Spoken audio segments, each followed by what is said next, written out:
Hi, I'm Reverend Tom Kearns. Welcome to 333 Magic 9, where the tarot cards and the stars work together to bring you insights of a cosmic nature for your life. Please take a moment to subscribe and hit the little bell for notifications so you'll know when new videos are put up. FYI, I am using a 0-degree equal house chart, so the small numbers in the center of the circle may not match, but the interpretations are correct. I am doing this to conserve paper due to the many forests that are being destroyed by fire. Now, let us take a closer look at your cards and stars. October is always a transitional month, and the first week of October starts under the light of a full moon. The moon will be in opposition to the sun. And this is also represented by the tarot card Luna, or the moon. Now, this card is often associated with difficulties or deception when dealing with other people. But when there is a full moon, there is also a lot of emotional energy floating around. And this can, on a positive side, enhance your psychic abilities. The question becomes, will you be able to keep yourself clear and avoid misunderstanding other people and their motives? It's important that you do not let your imagination run wild. Keep it in check. Rather, use your imagination as a productive tool, and that can be helped by the conjunction of the moon and Chiron. So that's always a big help. Now, in the first week, October 1st through 7th, there may be some difficulty with the full moon because, remember, the moon does represent an opposition, and in this case, the sun is in your 11th house up here, and that is the house of associates and other people, and the moon is down here in the 5th house of pleasure and creativity. Woohoo!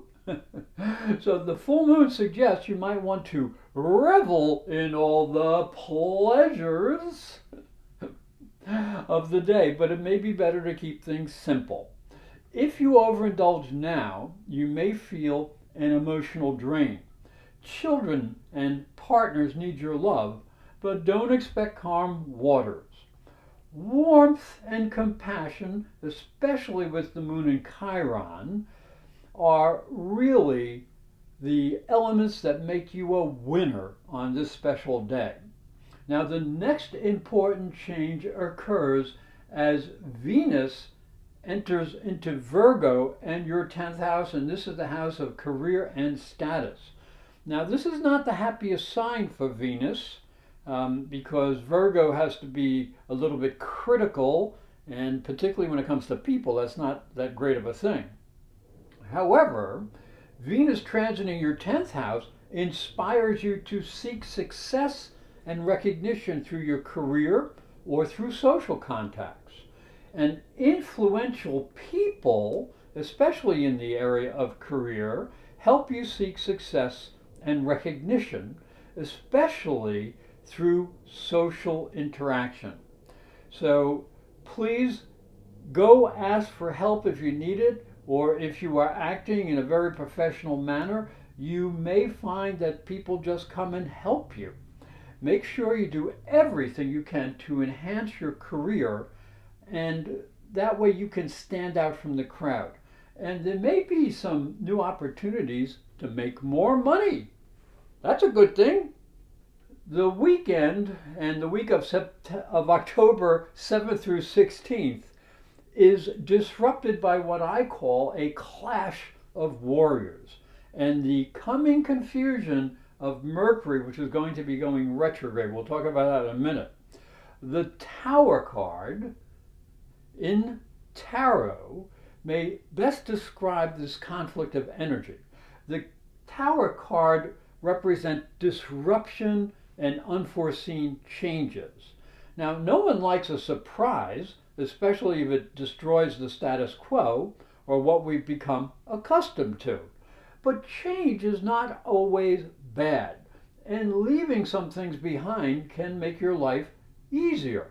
So make sure during this time that you are careful in the way you react. Don't fly off the handle, and don't let your emotions get out of control.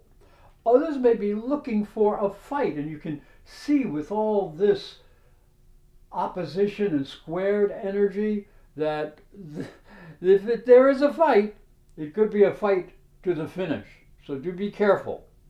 Now, Uranus down in the 6th house warns you to remain focused, and especially at work, and especially when it comes to your health. So willfulness can cause conflicts. And you see Uranus is in opposition to Mercury here. So you should watch your diet and your exercise routine and do not overdo. Common sense will protect your well-being. The opposition to Mercury, and Mercury is in the 12th house of personal limitations, may bring some hidden fears or negative thoughts.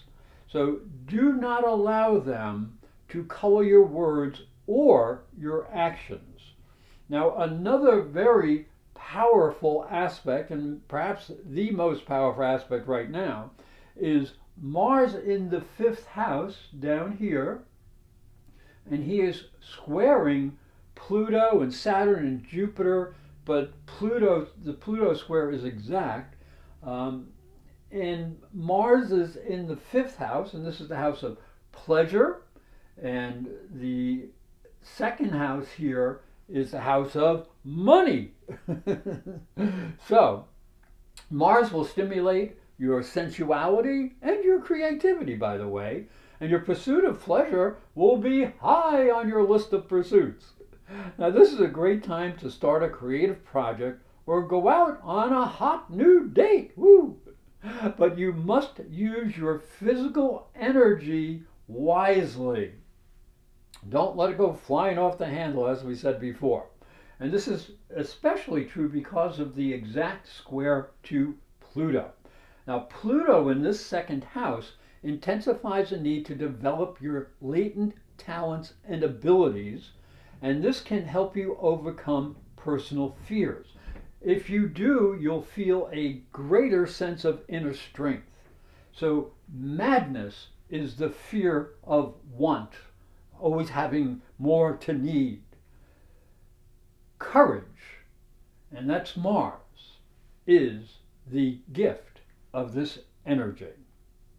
Now, the Hanged Man card here is very interesting because although the Hanged Man is upside down, he's hanging upside down, you would say, oh, that's very uncomfortable, it's very difficult. But if you look closely at this card, there is very much a sense of calm in it.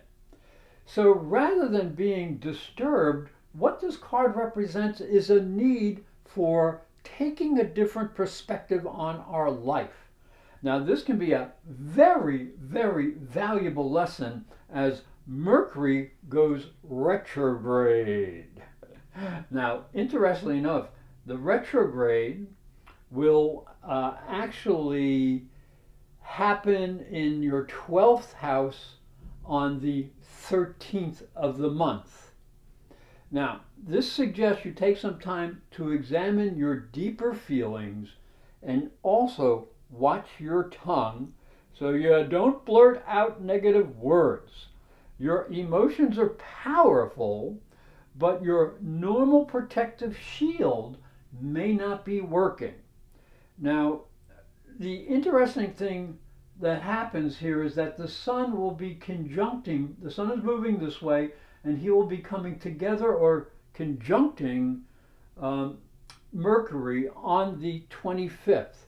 Now, this can add some confusion, especially when you're dealing with groups of people. So make sure everyone is on the same page. The 3rd week is October 17th through the 24th, and the card for this week is the Lovers. And I love that card. That's terrible. Now, this card often suggests that some sort of a choice must be made between following a wonderful romantic path and the possibility of flirting with temptation. Woohoo! Now, there may be some important choices that need to be made, and they must be guided by your higher inspiration and aspiration. You must remember that love is a serious adventure that demands cooperation and commitment between two people. Now, this is extremely important because there is an opposition from Venus to Neptune. Venus represents the lower love nature, or the earthly love nature, and Neptune represents the higher spiritual nature. Now, in this opposition, it can represent that the illusions of love, the wearing the rose-colored glasses, may be shattered when some realizations come. So that you'll have to be aware of, the Venus-Neptune opposition. Now, this will be helped a little bit because there is a double trine from Venus to Pluto and Saturn. Now, Pluto will continue to bring very powerful changes in your second house, and this can deepen your values, and that's of course very important in love.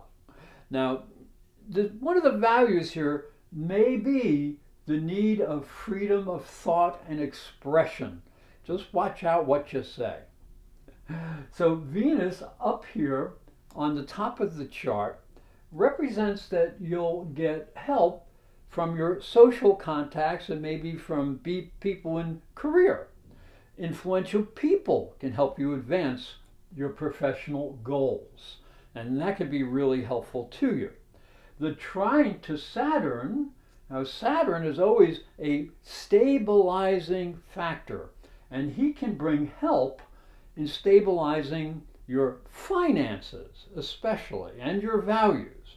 So just remember to balance your budget before going out and spending crazy. Don't worry about money, take care of it. The final week is October 25th through the 31st, and the card for the beginning of this week is the Four of Swords. Now, as you look at this card, you can see that it represents an energy of rest. And there has been so many aspects that has gone on during this transitional month that this card represents you may need some time to gather your forces together. So you might need some solitude, you might need some time in meditation or prayer, things of that nature, to rebuild your inner energy. And that will be extremely important because there is another jolt coming. And that is going to be a conjunction of the moon with Uranus, and he will be in opposition to the sun. And so this is a second full moon in the month. The full moon Uranus conjunction falls as an opposition between your 6th house and your 12th house. Now, this is again the second opposition of the sun and the moon, and when the moon is in the 6th house and Uranus is here as well, this deals with health issues and also with everyday routines and work. So you must balance your responsibilities at work and your need for quiet time and solitude. If you've been under stress and tension for too long, you'll need some decompression time. That'll be very important. So look at your responsibilities. See if you can handle them in a more efficient manner. If your energy is drained, you cannot perform well at work. So it might be helpful to do some yoga or Tai Chi, do some prayer, perhaps some meditation, and what that can bring to you is a spiritual renewal, and that will help heal your energy. Thank you for watching. Please like and share these videos with your friends, for they are free. That's a great price. And I hope You have a great month.